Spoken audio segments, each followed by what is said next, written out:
24वां अध्याय विदर्भ के वंश का वर्णन। श्री सुखदेव जी कहते हैं, परीक्षित, राजा विदर्भ की भोज्या नामक पत्नी से 3 पुत्र हुए, कुश, कृत और रोमपाद। रोमपाद विदर्भ वंश में बहुत ही श्रेष्ठ पुरुष हुए। रोमपाद का पुत्र बब्र, बब्र का कृति, कृति का उशिक और उशिक का चेदी। राजन, इस चेदी के वंश में ही दमघोष और शिशुपाल आदि हुए। कृत का पुत्र हुआ कुंती, कुंती का धृष्टि, निवृत्ति, निवृत्ति का दशार्ह और दशार्ह का व्योम, व्योम का जीमूत, जीमूत का विकृति, विकृति का भीमरथ, भीमरथ का नवरथ और नवरथ का दशरथ। दशरथ से शकुनी, शकुनी से करम्बी, करम्बी से देवरात, देवरात से देवक्षत्र, देवक्षत्र से मधु, मधु से कुरुवश, कुरुवश से अनु, अनु से पुरुहोत्र, पुरुहोत्र से आयु और आयु से सात्वत का जन्म हुआ। परीक्षित, सात्वत के 7 पुत्र हुए, भजमान, भज, दिव्य, वृषणि, देवावृद्ध, अंधक और महाभोज।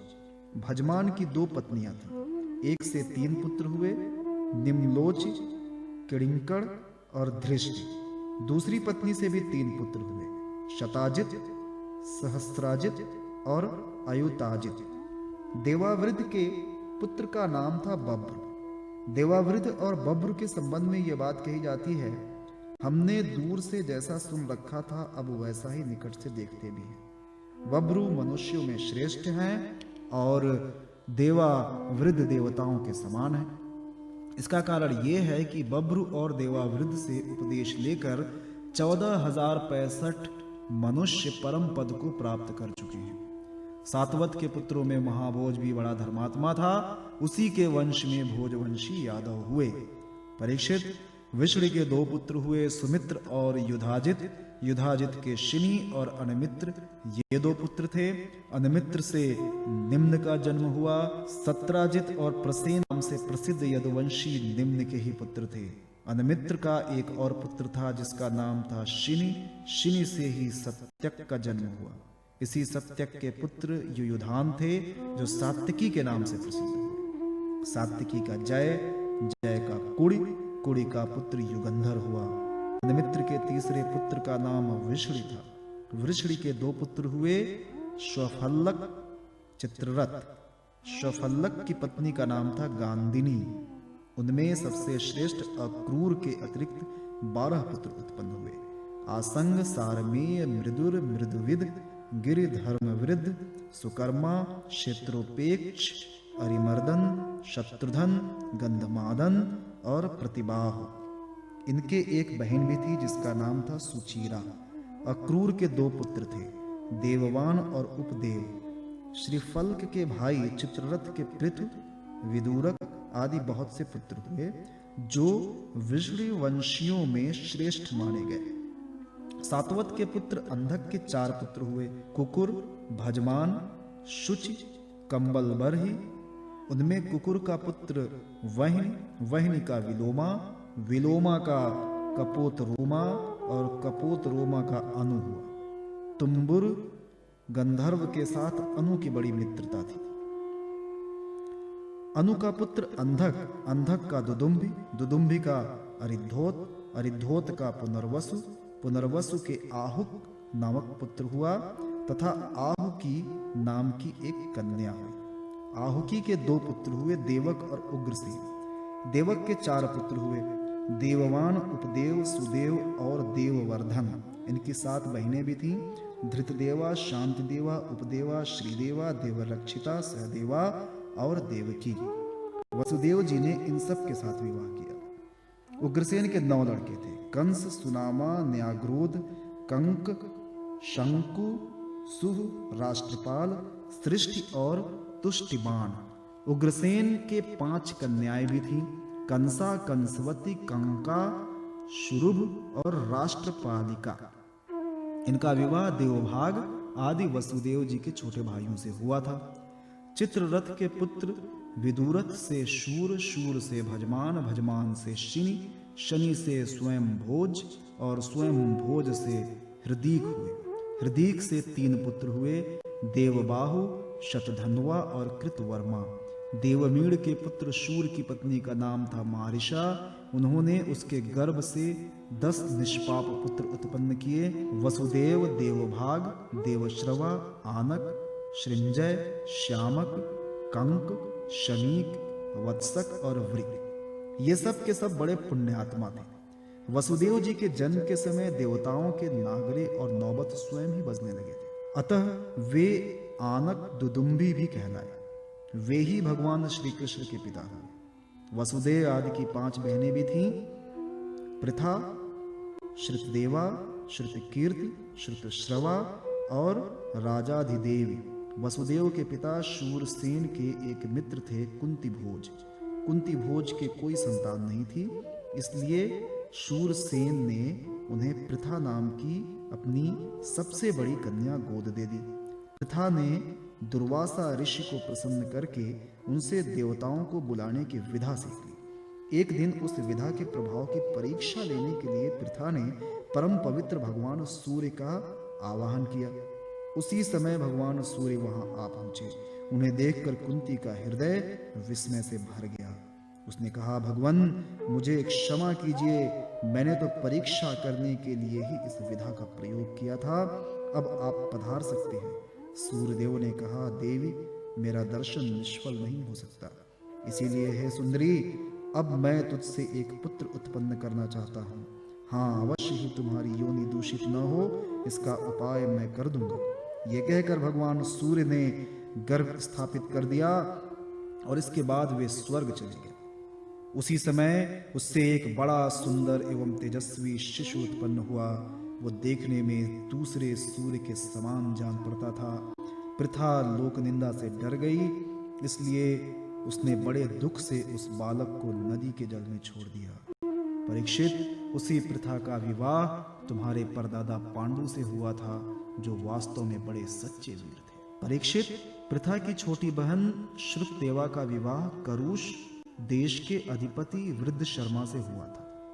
उसके गर्भ से दंतवक्त्रक का जन्म हुआ। ये वही दंतवक्त्रक है जो पूर्व जन्म में सनकादि ऋषियों के शाप से हिरण्याक्ष हुआ था। केकय देश के राजा धृष्टकेतु ने श्रुतकीर्ति से विवाह किया था। उससे संतर्दन आदि 5 कैकेय राजकुमार हुए। राजा अधिदेवी का विवाह जयसेन से हुआ था। उसके 2 पुत्र हुए, विंध्य और अनुविंध्य। वे दोनों ही अवंती के राजा हुए। चेदिराज दमघोष ने श्रुतश्रवा का पाणी ग्रहण किया। उसका पुत्र था शिशुपाल, जिसका वर्णन मैं पहले 7वें स्कंध में कर चुका हूँ। वसुदेव के भाइयों से देवभाग की पत्नी कंसा के गर्भ से 2 उत्पन्न हुए, चित्रकेतु और बृहद्वल। देवश्रवा की पत्नी कंसवती से सुवीर और इशुमान नाम के 2 पुत्र हुए। आनक की पत्नी कंका के गर्भ से भी 2 पुत्र हुए, सत्यजीत और पुरुजीत। सुंजय ने अपनी पत्नी राष्ट्रपालिका के गर्भ से वृष और दुर्मर्षण आदि कई पुत्र उत्पन्न किए। इसी प्रकार श्यामक ने शूरभूमि नाम की पत्नी से हरिकेश और हिरण्याक्ष नामक 2 पुत्र उत्पन्न किए। मिश्रकेशी अप्सरा के गर्भ से वत्सक के भी वृक आदि कई पुत्र हुए। वृक ने दुर्वाक्षी के गर्भ से तक्ष, पुष्कर और शाल आदि कई पुत्र उत्पन्न किए। शमीक की पत्नी सुदामिनी ने भी सुमित्र और अर्जुनपाल आदि कई पुत्र उत्पन्न किए। कंक की पत्नी कर्णिका के गर्भ से 2 पुत्र हुए, श्रितधाम और जय। आनक दुदुम्बी वसुदेव जी की पौरवी, रोहिणी, भद्रा, मदिरा, रोचना, इला और देवकी आदि बहुत सी पत्नियां थीं। रोहिणी के गर्भ से वसुदेव जी के बलराम, गद, सारण, दुर्मद, विपुल, ध्रुव और कृत आदि पुत्र हुए थे।